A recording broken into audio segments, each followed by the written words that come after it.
Hello, Agnes. Hi, Robin. Today we're going to talk about respect, as in the RESPCT song, I guess, right? Peace. Another E in there, but yes. Yes. All right. So uh, I just will start the conversation by observing that even though in principle respect should be a continuous thing, like the most general concept is you might respect people and multidimensional, there's just lots of different things you could respect people for, and it could be higher or lower. There seems to be this binary concept and a shared concept of respect where within some social circle, there's what it is to be treated with respect. And you're either treated with respect or not. And it's supposed to be a shared concept that if you can complain you're not treated with respect, there's supposed to be a thing we all understand in some area what that means. And that's important to people. This binary shared concept of respect, as opposed to just a generic multi-dimensional vector of all the different, degrees of which you could like or not like somebody thinks. So the question in my mind is, well, what is this binary concept of respect? Where does Yeah, it come from and how do we use it? you came to the right person. I have an answer. So we did not plan this, by the way. We didn't know that Robin would ask a question to which I have an answer. It's very likely you're not going to think it's an answer. But anyway, Right. so I think that the primal scene of respect is not how much do I respect some other guy that you and I are talking about, but how much do I respect you? That is, Right. there's the question, is the person that I'm interacting with, does the person that I'm interacting with respect me? And the reason why I think that's a yes or no question, binary rather than a degree question, is it's really a question of, do they respect me at least as much as themselves or something? Um, Which is a pretty high standard, yeah. But it's like, kind of crazy high standard, really. so suppose you respect me more than a rock or something, Yeah. right? It's like that just wouldn't cut it for me. And I mean, suppose you even respect me more than most people. I think in most contexts that wouldn't suffice for me. I would say you don't respect me if you don't respect me as your equal. And so I think the concept of respect and the concept of egalitarianism are very closely connected. So I could interact with celebrity or someone who I very clearly admit is above me in some ways, Mm-hmm. but I still might not, care about them as much as I care about myself in many other ways. So now we're more ambiguous. For example, I might be eating a meal and the celebrity might be hungry. Do I just give all my food to the celebrity because he's better than me? Well, maybe not if I'm especially hungry, right? So there's a sense in which I would prioritize myself, even though I might very much respect them on some things or even overall. Are we talking about an evaluation or some degree of deference or, support that I'm I, giving them? I think when you are actually socially interacting with people rather than merely potentially, right? So it's important. The person is in front of you. They're part of your group. You're doing something with them. It is not appropriate to prioritize yourself. Think of it a restaurant, right? It's actually not appropriate to take more food. It often is inappropriate if somebody asks you for some of your food to say no. So I think, of course, okay, here's another important fact I think about both respect and equality. It's about creating a certain social conceit that only has to be true as long as the interaction lasts. Um, and but you have to give the person the feeling of being your equal at least for as long as the interaction lasts. And yeah, that means you're not allowed to have more food than them if that's the relevant thing that you're interacting over. It seems hard to believe that we typically hold the standard of, acting as if we care about somebody else as much as ourselves in a social interaction. Certainly, concept of respect is given a wider use. It's not just in the case of two people interacting strongly. Often, for example, there could be a whole room full of people interacting, and we still might talk about whether someone in the room was being respected or not by others in the room. Right. So, um, I guess I think if the person is, I think in many contexts, um, treating other people with respect is going to involve not drawing attention to ways in which you prioritize your needs over theirs. And so it'll even be things like if their foot hurts, or if they have a cold, or if whatever, like you're kind of you pretend as though that's as important to you as if it were happening to you. I do think that's a phenomenon. But if we're talking about someone in a room not being treated with respect, like by like a group or something, so there could be like a group of hecklers or something who are trying to prevent a speaker from speaking, and then we would say that they're not treating the speaker with respect. I agree, that's a use of the word respect. So I don't know, what do you want to say about that case? Well, I think I want to just collect some cases here before we get jumping to a grand theory of everything, just to mark the sort of thing we're trying to explain. So I might think of, say, I don't know, a group of kids all at an amusement park going together around the park together, say, and it might be a sign of disrespect if, say, I don't know, there's 8 of them and then 6 of them fit on a ride and 2 of them don't, or something, or right, where some they're supposed to include all of them in each thing they do, and if they sort of jump ahead and do something other people couldn't, that might be a sign of disrespect. So that fits the egalitarianism model, right? That respect is that we are each equally worthy, and the 2 that are excluded feel like they're less valuable than the others. So the the right. thing I was saying about equality and recognition doesn't necessarily pertain only to 2 people, but it pertains to the actual group that you're actually interacting with. So a conversation, say a party or a reception of something with a lot of people standing around, someone might feel disrespected or see someone as disrespected if they couldn't get it a word in edgewise, perhaps. They were sort of talked down, interrupted, or if they made a point, then everybody just paused and ignored it and just went on talking about something else as if they had never spoken. Yeah. Or if people sort of, regarding what they said, they sort of talked down to it as if it was a child sort of trivial thing, and didn't, try to interpret it as a sophisticated, thoughtful comment.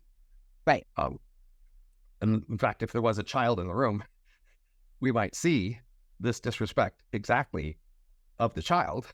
That is, we might ask, how might a child be treated? And if you were treated like a child, you might legitimately say you were being disrespected. Yes. Children are systematically treated with disrespect, in particular by their parents. Yeah. Right. So that would be a way to measure or to find out the, what would count. But I'm not sure it's the same as treating each person in the conversation as valuable as yourself. It seems to me it's a bit of a weaker standard than that, but there's certainly some sense in which some visibly treating them as less than others is disrespect. I think that's closer to the truth, that is basically when we can infer some way in which you're counting someone as less because of what you did, then we're going to call that disrespect.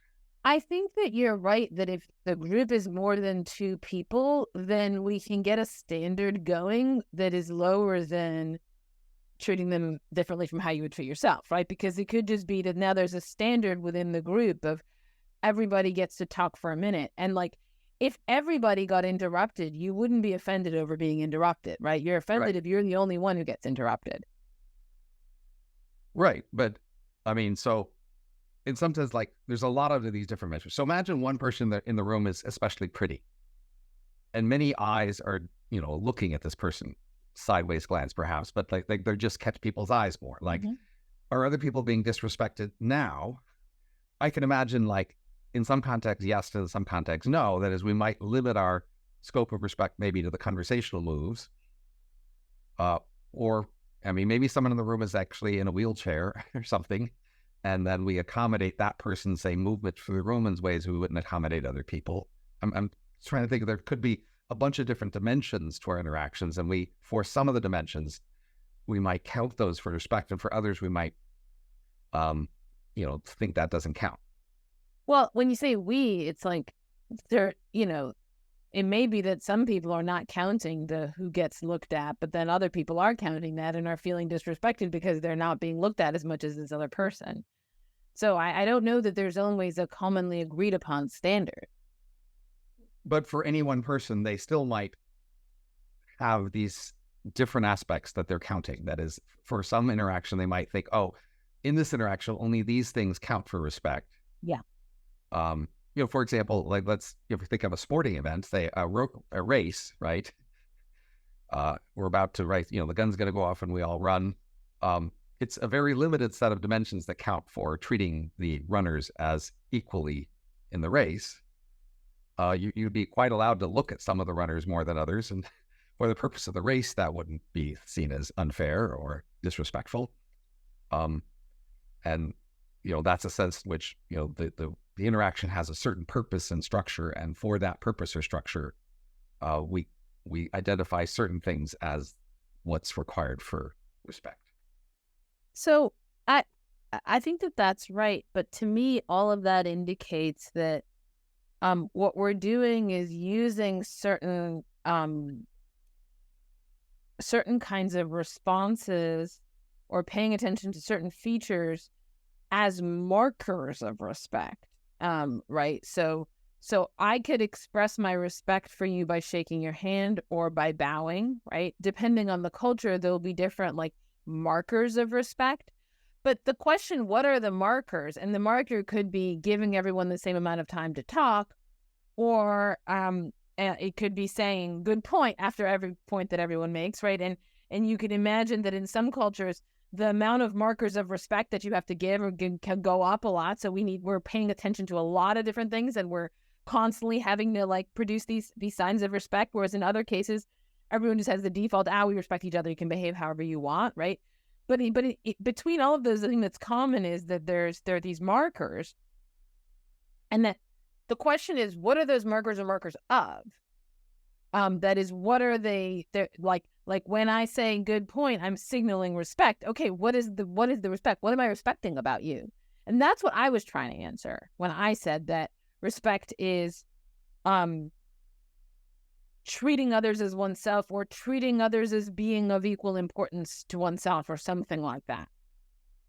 So I think the idea that you're like caring about their feelings and their outcomes as much as yourself, that just seems like an implausibly high standard, at least to actually be true. We might want to give some form or appearance of it in some limited degree.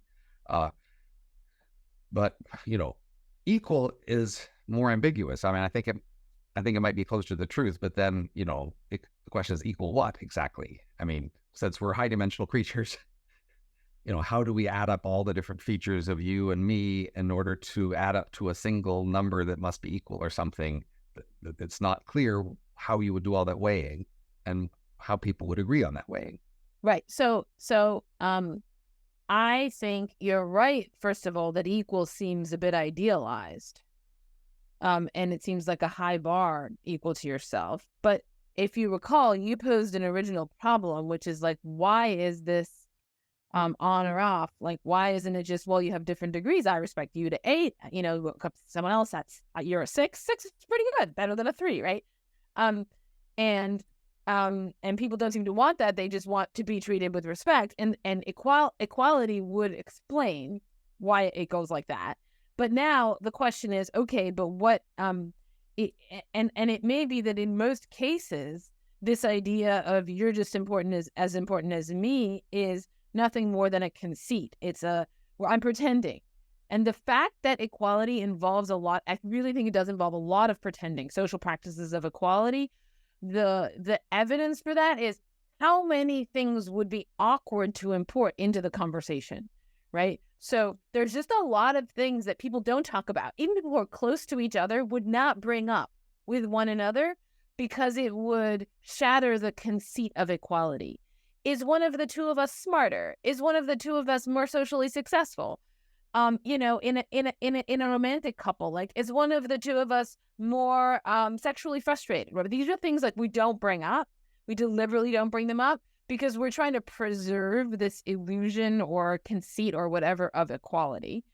But that doesn't answer. So that's just like how equality manifests in most social settings is we're gesturing at something that isn't true, but we can maintain it as though it were true by like not mentioning a bunch of things and staying away from certain territory. And part of what it is, I think, to have social skills is to be good at maintaining this conceit of equality in social settings. What is the actual thing that we're pretending we're equal in is a different question. I have an answer to that too, but before I give you the answer, you might want. I don't want to just go on and on. So, I still want to anchor ourselves in more concrete examples before introducing grand theories. So, one example that comes to mind is maybe a celebrity child actor who is a college student, and then in the college class, you might be pretending they are a celebrity or something. Yeah, that's a good example. And then the question is, when is it okay to acknowledge they are a celebrity? Yeah. Like it might be the discussion, comes to celebrities. Yeah. And then we might turn to this person and say, you're a celebrity. What do you think about this claim just made about a celebrity? I've thought about this because I've thought about like, what would I do if there was a celebrity in my class? Would I like if Taylor Swift decided to enroll at the University of Chicago and she took one of my classes? I think it would be genuinely hard. I would be morally obligated to treat her like any other student, and I would find that very difficult.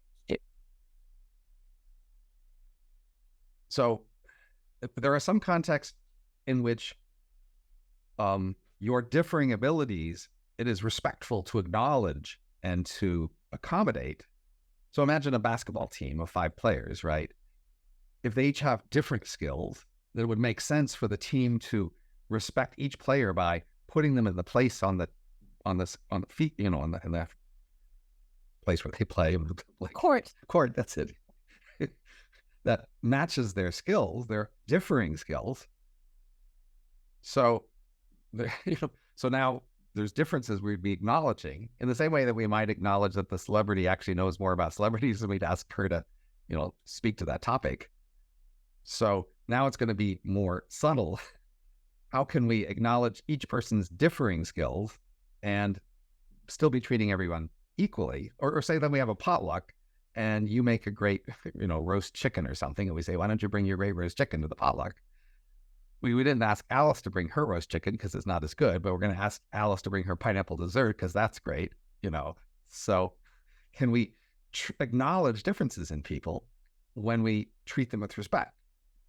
So I think we do acknowledge the differences, but I also think we engage in a very telling and hilarious practice that I call balancing, that shows that like we're okay with the differences, but they have to get balanced out. So like I've noticed this with you, Robin. Sometimes I'll say something bad about myself, like I'm bad at this or whatever, and you'll often tell me either that I'm good at something else or that you're bad at something, right? Yeah. Everyone does this. We like it's not allowed for just someone to be like, I'm bad at something, or so we're trying somehow to balance. So it's like, it's fine to say, okay, Alice can bring her, pineapple cake. That's really good. But like, then we're going to make everyone feel like they have some unique, special, good thing to contribute, which may not be true. Right. It may just be there's one person who's terrible at cooking, and we'll be like, oh, well, you'll be like in charge of, whatever. And we're going to pretend whatever it is we put them in charge of is just as important as the other things, but it might not be. So yes, we acknowledge differences, but then we try to smooth out or balance out the differences to get back to equality. So as a particular application that matters especially to you or I, which is the application of, say, an open debate or discussion where people may have taken different positions initially, and then if we allow a sort of open debate, a full debate, it may turn out that one person turns out to be right and the other turns out to be wrong. Yeah. And is that treating the wrong person with respect? Can we have an open debate which allows the, conclusions to be whatever, and yet treat all the participants with respect? Correct. I think the answer is no. No, I don't. This is why I don't believe in debate. I think it's disrespectful. So say discussion, investigation, inquiry. It's different because that's totally different case. So say you and I are having a discussion, which we are right now. Right. And say like you disagree with me about equality because I think equality involves treating other people as being as valuable as yourself, and you think that's too high a bar. As long as if your attitude were, well, look, I know I'm right that it's too high a bar and Agnes is wrong about this, and maybe I'll bring her around by the end of this conversation, or maybe not. I think that's not treating me as your equal. I think that's treating me as you're potentially incorrigible inferior. But if you're like, well, look, maybe she's right that it really is treating someone as your equal, or maybe I'm right and we're going to figure this out, and by the end of this conversation, we'll think the same thing, or we at least hope to have that result, then I think you are treating me as your equal. The problem with debates is that debates never aim to persuade the other debater. They aim to persuade the audience, and I think that's disrespectful towards the other debater. But in your scenario where two people are discussing a claim and then in the end they will agree on the truth of being A or not A, say, one of them initially said A, one of them initially said not A. Now they come to agree at the end of A. There's still a sense in which the person who initially claimed A is being treated better, in the sense that we can all see they were right and the other was wrong. So is that disrespectful to acknowledge somebody was wrong? Are you so I mean, somehow you're imagining that this conversation between the two people, you're standing outside this, you're like some kind of audience, and that the important thing about this conversation is how it's viewed by some audience. But I'm imagining you're the person who says A, or you're the person who says not A, and at least, like, the more obvious thing to say is that it's the one who initially said not A who received the benefit in this case, right? Because they learned something. The one who initially said A didn't learn anything at all.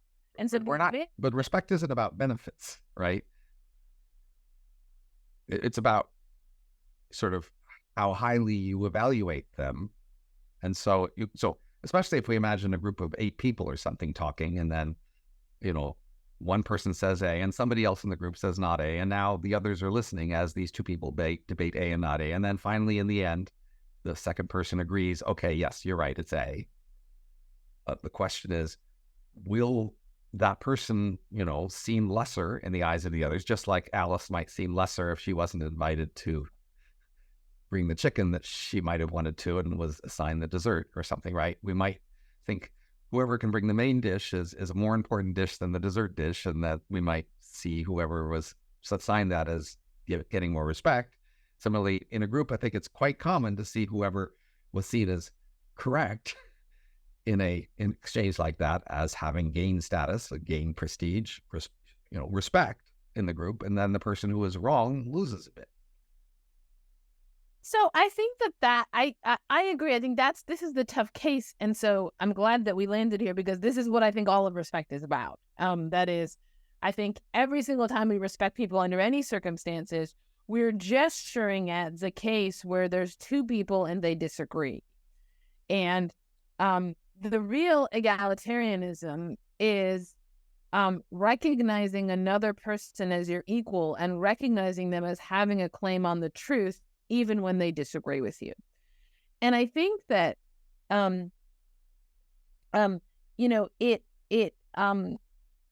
we don't always achieve that in how we talk to people. So suppose that you're right about something, right? But I disagree with you.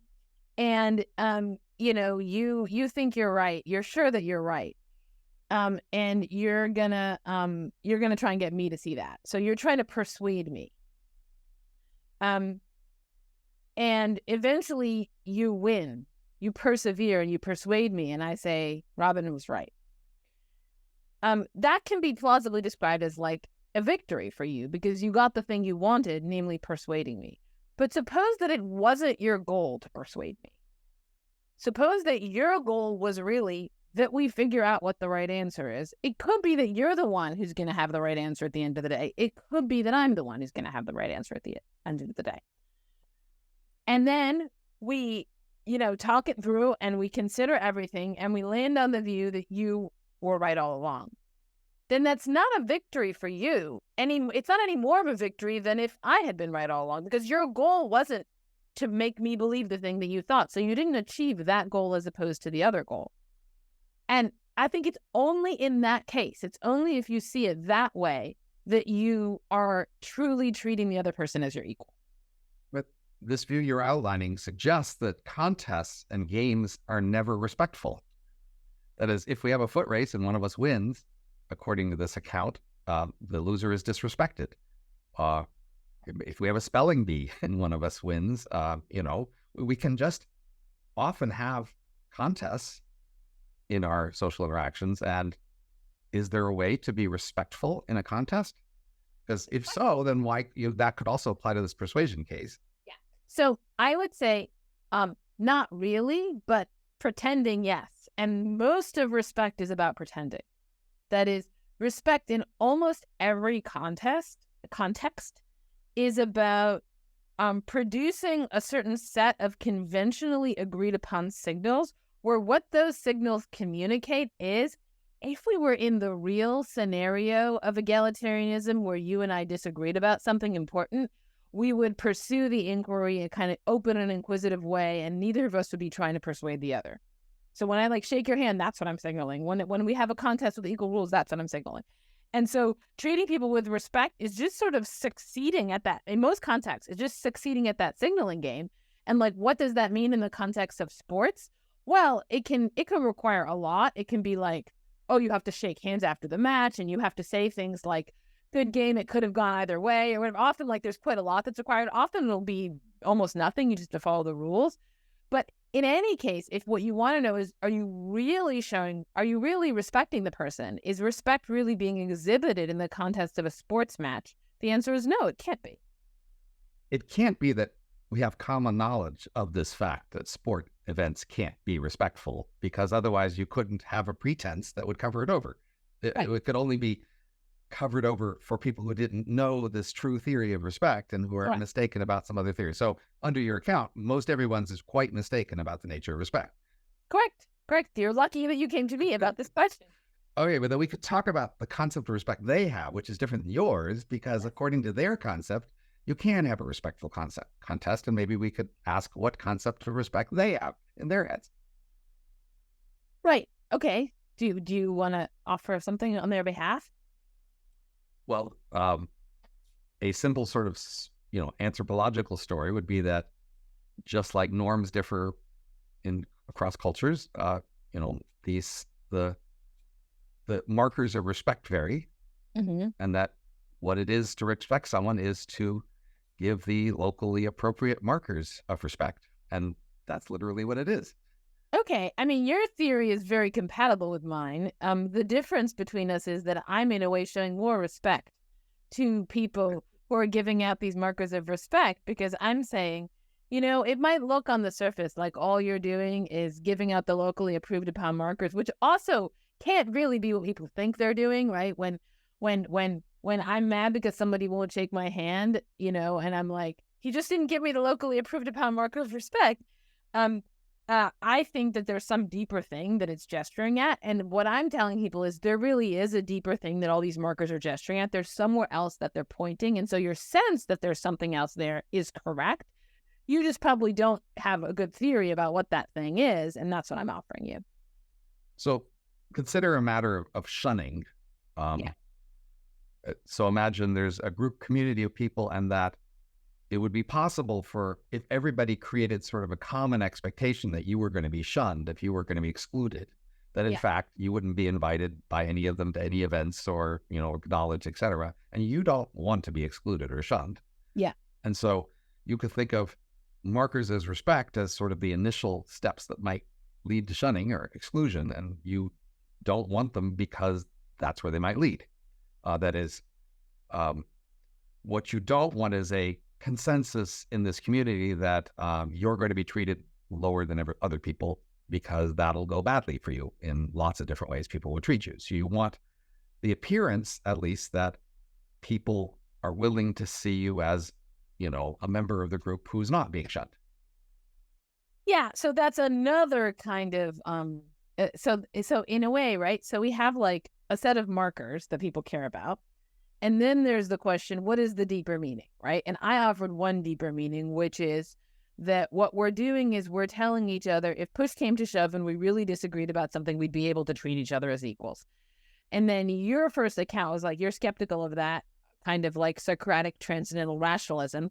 And so you're maybe it's just a bunch of markers. And I'm like, okay, my theory seems better than yours because at least I got something more than the markers. And then you're like, well, I can offer you something. I can offer you my usual kind of evolutionary story about why the markers are in place. namely, they, people are afraid of abandonment. That is, they want other people to help them if they need help. And being, having like small amounts of disrespect, maybe people think it's like a slippery slope on the way to abandonment, right? Well, it's not just abandonment. It's like a coordination to shun, right? That is, you could, why is shunning of any significance to you beyond abandonment? Suppose the group coordinates to shun you. How is that different from you're just by yourself? Well, I mean, that is, you can't go to any one of them and get them to help, because even if one of them wanted to help you, the rest of them will punish this person for helping you. So that is, they are enforcing some sort of, but it's a collective abandonment, not an individual one. It's like, I meant the situation that's equivalent to your being alone. Right. So, but that's much more than abandonment. Being alone, you have to be, in a sense, abandoned by everybody. And so, like, usually it would be unlikely that everybody would abandon you unless they coordinate together to abandon you. Well, I'm like, imagine like somebody alone on a desert island, like literally alone, meaning there are no other people. Yeah. Right. That's much more than abandonment. But the word isn't important. But this is a social function that you can see. Okay, but I guess the thing the reason why I brought up that case, right, is that I think that the thing that you fear, I agree that people fear social shunning. But, I mean, first off, I think they fear it even when they know they're not going to get into that really bad case. So even when they know that, like, whatever, their family and friends will still help them out. And then second of all, I think, like, if you found yourself on a desert island, that would be bad in all sorts of ways, but you wouldn't have that distinctive, horrible feeling of abandonment or of shunning or whatever. And I think that respect is about the fact that you care about how other people think about you. That is your this new suggestion about what lies at the bottom of respect is to sort of translate respect into, like, what if my bodily needs don't get fulfilled because there's nobody around to help me? But I think it's like, no, we have a direct interest in how others regard us. And so we want our account of respect to place at, like, the culmination point of, like, what underlies all this, something like how other people regard you.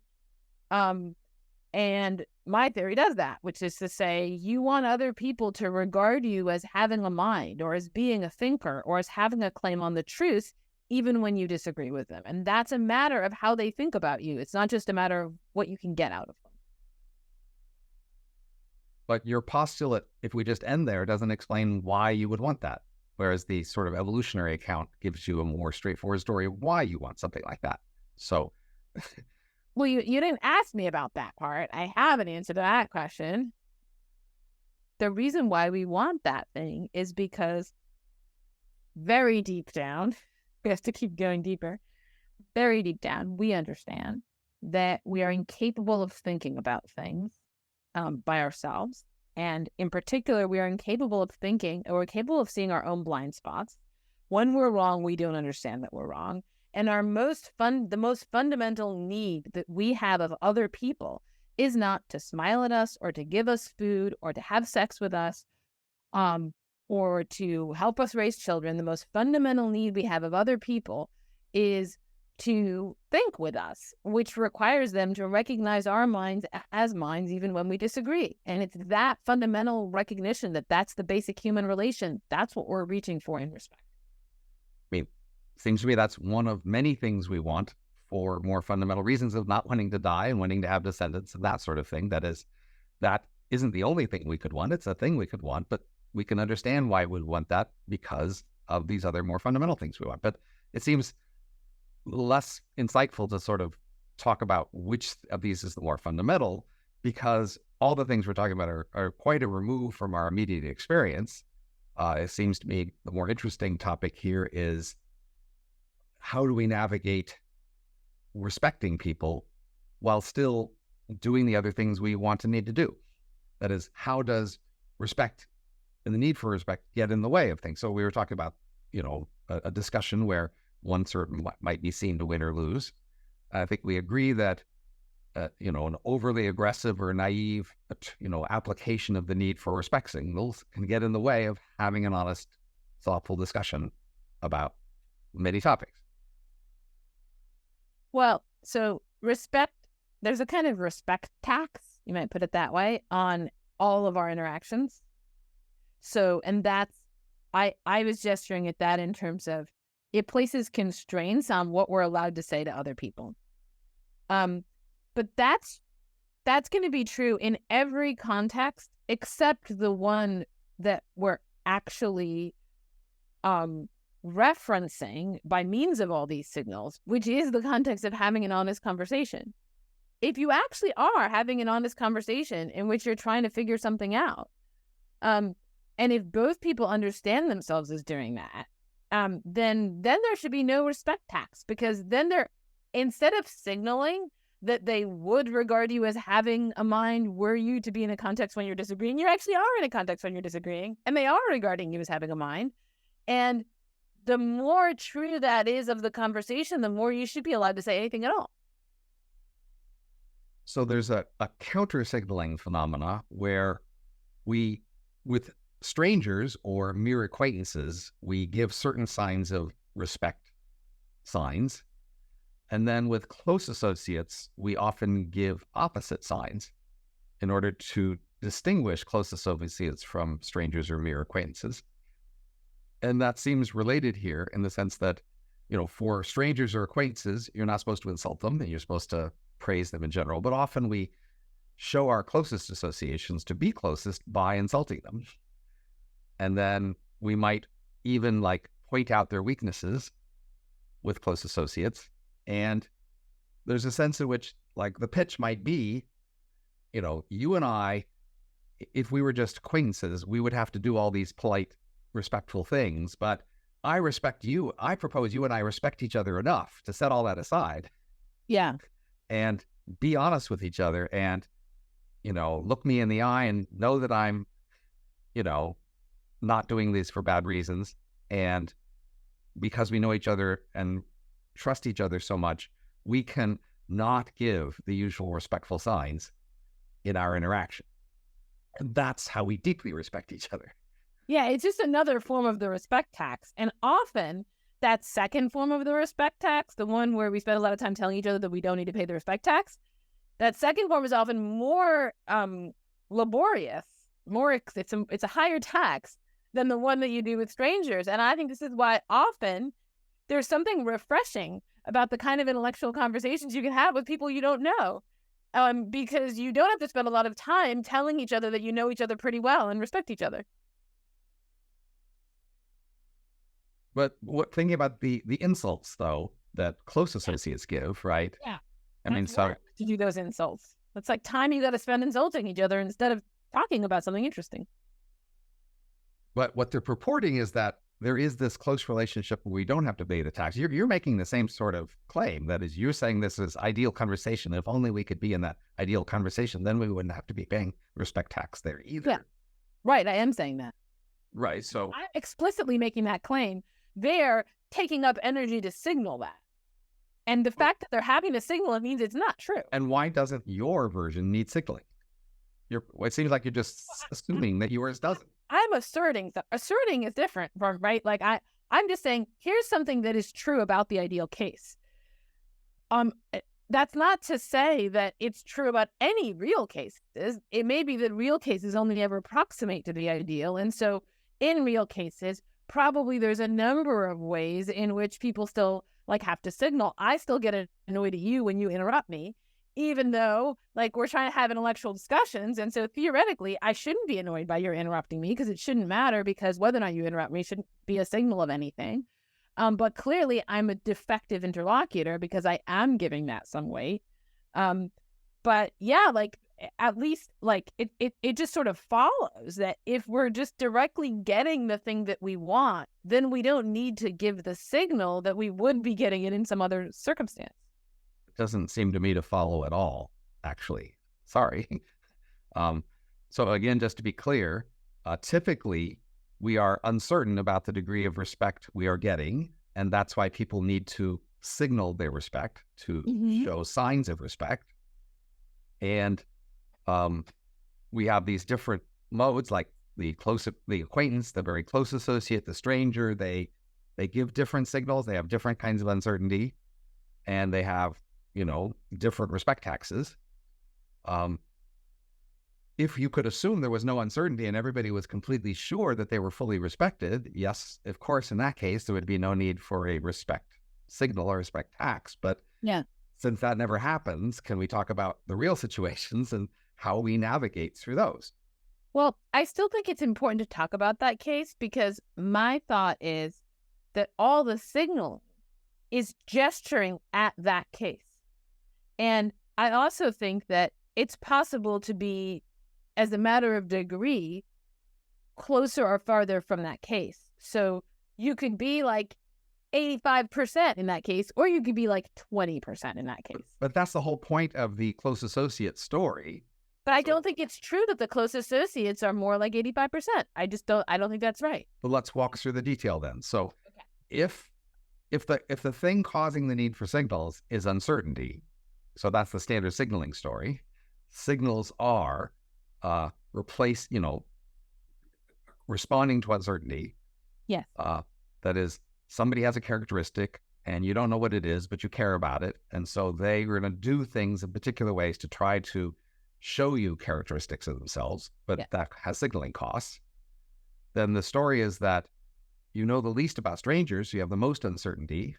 And with acquaintances, you know more. And with close associates, you know even more. Therefore, the problem of knowing too little is reduced with the close associates, which is why the claim would be there's less need for signaling taxes for the close associates. And then in the ideal case, you would know them completely and have no uncertainty about them. And therefore, we reach your ideal where we're both completely sure that we're, kind-hearted and smart and trying to solve this problem together.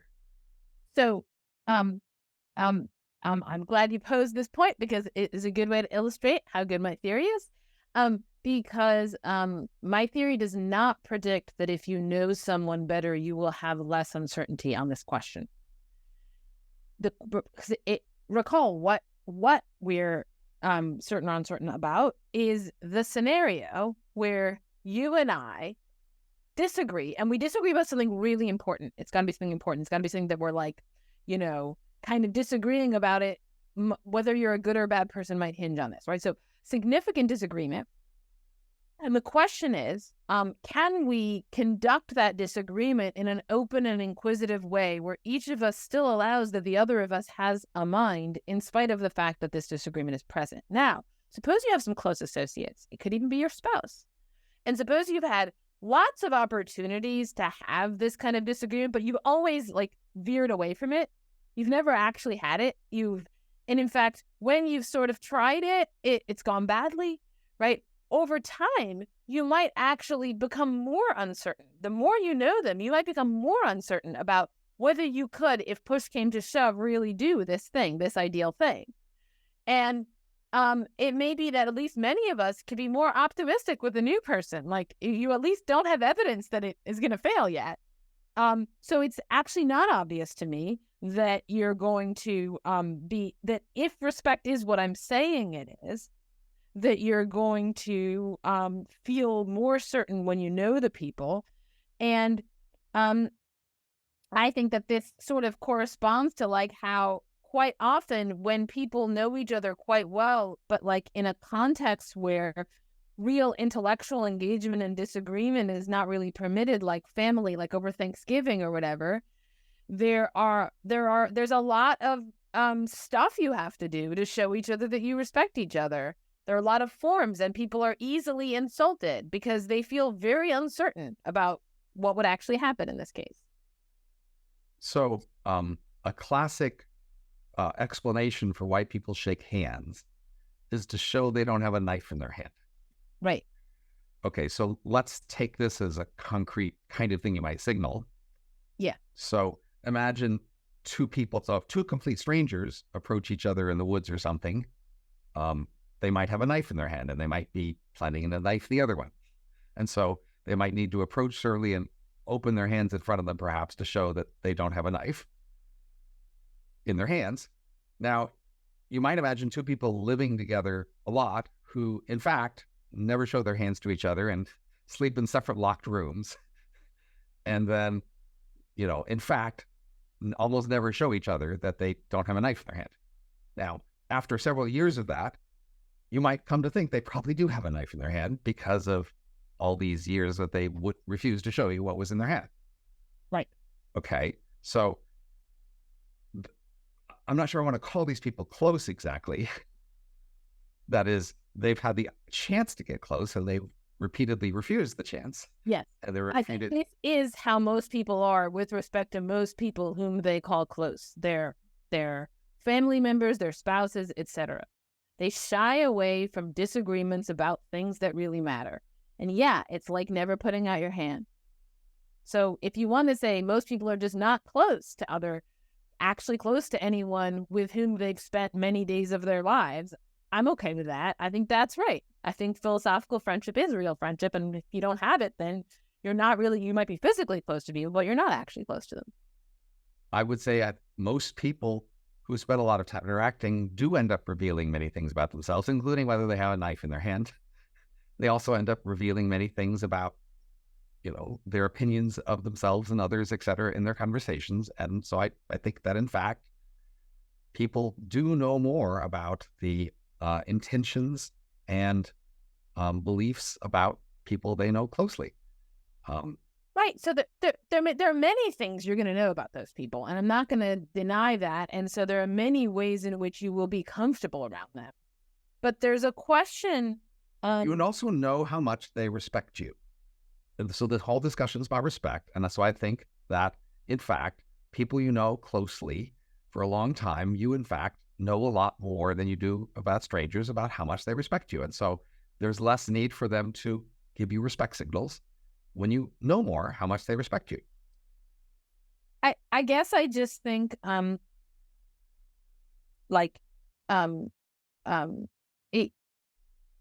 it's just so if I want to think what are some populations that don't give a lot of respect signals to each other, I don't think the answer is husbands and wives. I think husbands and wives give tons of respect signals to each other. The answer might be children to their siblings. Especially young children, they don't yet realize they have to do it. But I think that it may very well be that the respect signals take the convoluted form that you described of like insulting each other to show that we don't have to give these respect signals. But that's just to say we do still have to give the respect signals. And which is to say, in spite of everything we know about each other, in spite of the fact that, we've been living under the same house for years and I know everything about your family, whatever, there's still a way in which, like, at the end of the day, we don't really know whether we respect each other enough to stand up to the really hard test that we've been avoiding for many years. I think that's a real phenomenon. And I think that that has to explain why couples do still make an effort to show each other these respect signals, even if they've been close for a long time. So people who are close interact with each other in many ways over a long time, but there are many ways that they have not interacted with each other. So like most couples probably have never done a sword fight with each other, for example. Literal sword fight. Tried to get me to do sword fight. Okay. And I refused. Okay, right. And so perfectly fine to say that with respect to kinds of interactions you've never had before, you're still pretty uncertain about how those interactions would go, but right. You do know a lot more about the kind of interactions you have had. Right. So, but it seems to me that most people, what respect means is about how you're treated in the interactions you do have, not the ones you don't have. I'm less persuaded that there's some hypothetical ideal interaction that almost nobody ever has, but somehow that's the thing people really care about in all the rest of their respect signals. I think more they care about being respected in the things they do have. Although, so for example, a married couple, for example, might be worried about whether the other person would cheat on them. And that's not something they would see often, but they might be an especially important interaction to draw inferences about. Or similarly, you might wonder, well, what do they say about me behind my back? Right? I don't hardly get to see that. And so I might just stay for a long time uncertain about what they say about me behind my back. And so it seems to me like the remaining uncertainty is primarily about things you wouldn't see very often, but that you still care a lot about. So I think there's a question, why would you care whether your spouse cheated on you, or why would you care what they said about you behind your back? And you care about those things, not intrinsically, but as signals. Those are also signals. Whether or not they cheat on you is a signal. And whether or not they say bad stuff behind your back is a signal. And what is it a signal of? Well, it's a signal of how much they respect you. And so, but we still, that's any time it's a signal, we're pushing the actual discussion to some other case, which is the case about which the signal is giving you information. And so, in fact, I really do think respect has to be about how you're treated in the interactions you don't have. And I want to say that's not so different from one of your theories, the one where the respect is really about what if everybody abandoned you, which is like a circumstance you're unlikely to be in, right? So it's a far extrapolation. So you're amenable to the far extrapolation case, and I just am extrapolating upwards rather than downwards. Right, but and the number of interactions we don't have is far larger than the number we do. Yes.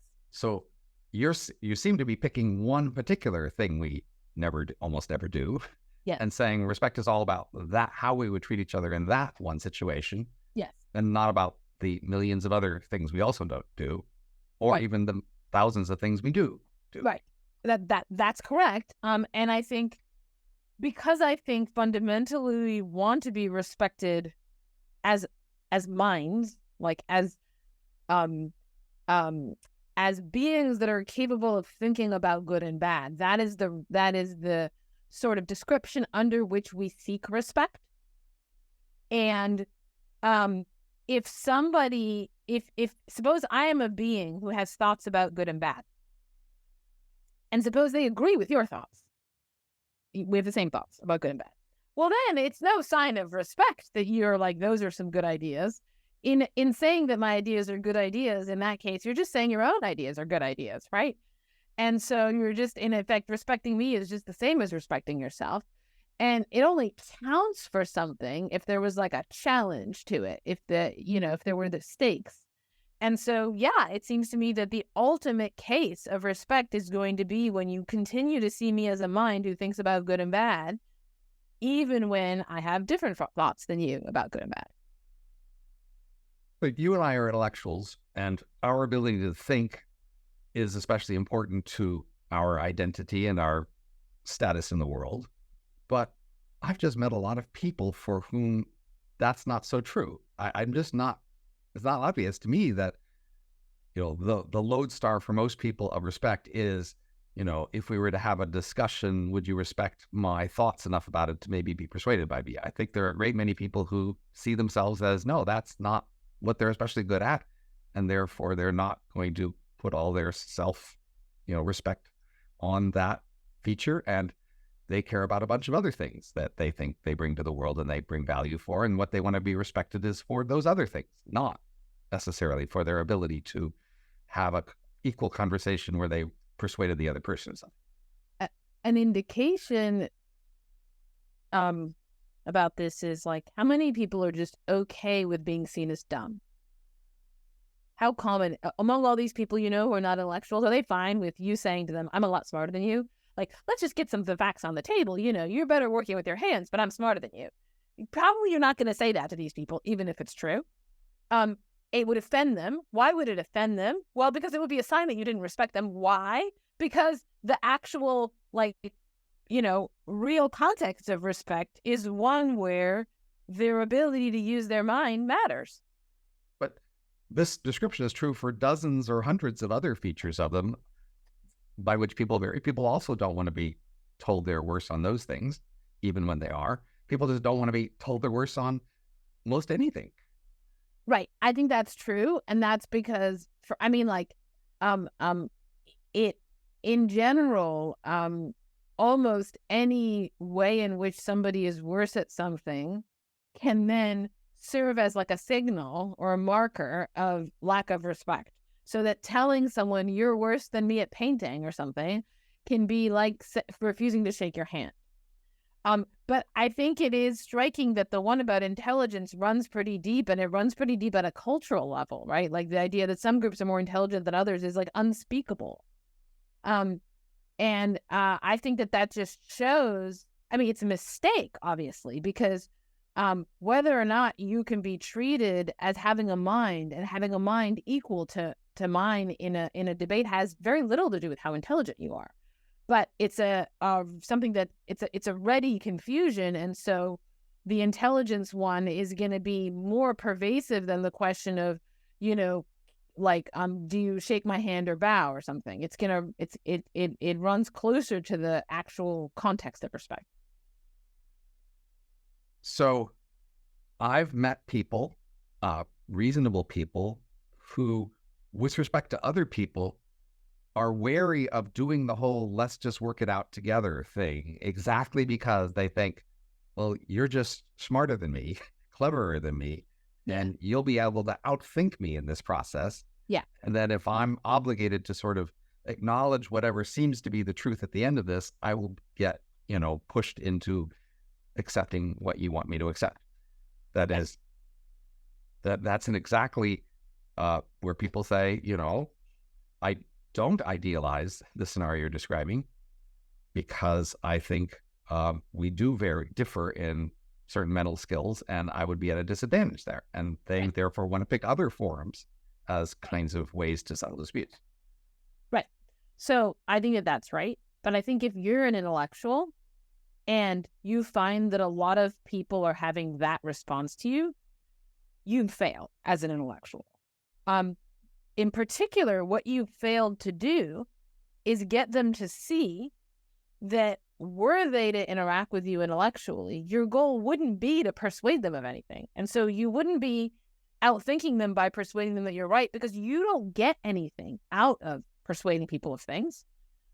As properly an intellectual, what you would get out of the interaction is the chance to learn that you're wrong if you are in fact wrong, or the chance to show them that they're wrong if they're in fact wrong. And you would not have, there's no benefit to you in leveraging your extra cognitive powers in order to get them persuaded of something that's wrong. That would be you would see that as a failure on your end. If you haven't kind of conveyed that you would see that as a failure, then they just see you as an intellectual bully rather than as an intellectual.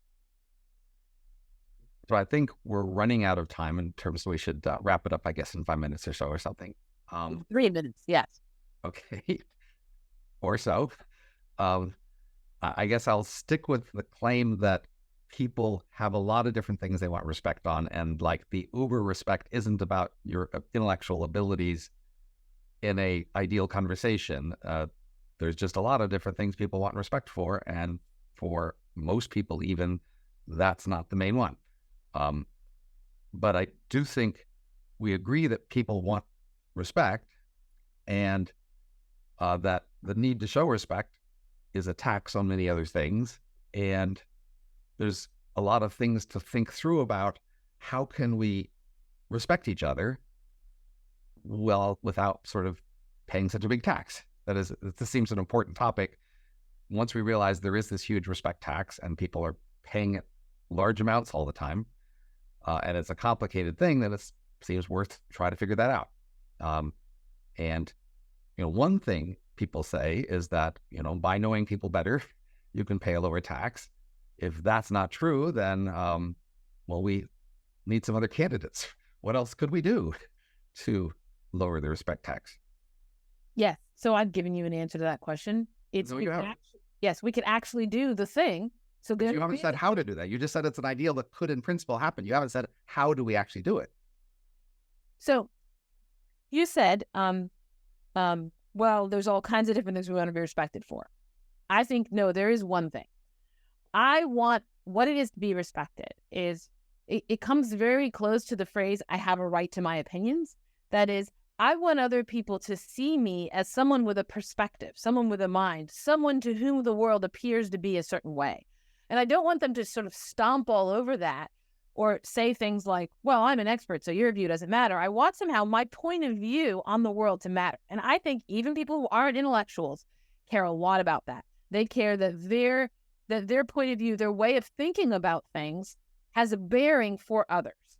And I think the way that you exercise that very activity of respecting people is to engage that point of view without having as your goal persuading them that they're wrong. That's it. That's how you do it. No, you have to show them that.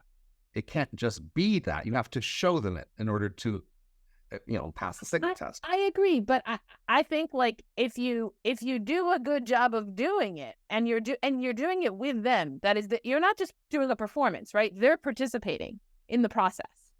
Then the activity just is, they're doing it too. They're engaging in the very activity of them being respected. It sounds like the usual answer. If you want people to feel respected, just respect them.